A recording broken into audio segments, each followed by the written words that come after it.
నేను మీకోసం ప్రార్థన చేయాలని ఆశపడుతున్నానండి. ప్రతి ఒక్కరూ కూడా ప్రార్థనలో ఏకీభవించండి. మహోన్నతుడా, మహాగణుడా, సర్వోన్నతుడా, సర్వశక్తిమంతుడా, మీ నామమునకు స్తోత్రాలు, మీ నామమునకు కృతజ్ఞతా స్తోత్రములు చెల్లించుకుంటున్నాము నాయన. తండ్రి యొక్క సమయంలో ప్రభువా, ఎవరెవరైతే ఈ ప్రార్థనలో ఏకీభవిస్తున్నారో వారి మీద నా తండ్రి మీ యొక్క కృపను, మీ యొక్క కనికరమును, మీ యొక్క ప్రేమను, మీ యొక్క వాత్సల్యమును, మీ యొక్క దయను, మీ యొక్క కటాక్షమును మీరు చూపించండి నాయన. తండ్రి ఇదిగో ప్రభువా, ఈ యొక్క ఉదయకాలంలో నా తండ్రి మీ యొక్క కృపను నా తండ్రి మీరు వారి మీద చూపించండి నాయన. మీ కృపతో నా తండ్రి మీరు వారిని తృప్తిపరచుమని ప్రార్థిస్తున్నాము నాయన.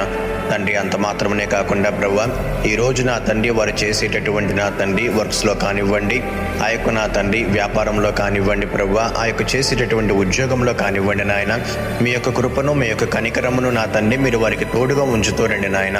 తండ్రి ఎంతమంది అయితే నా తండ్రి అనారోగ్యముతోనూ నా తండ్రి అస్వస్థతతో బాధ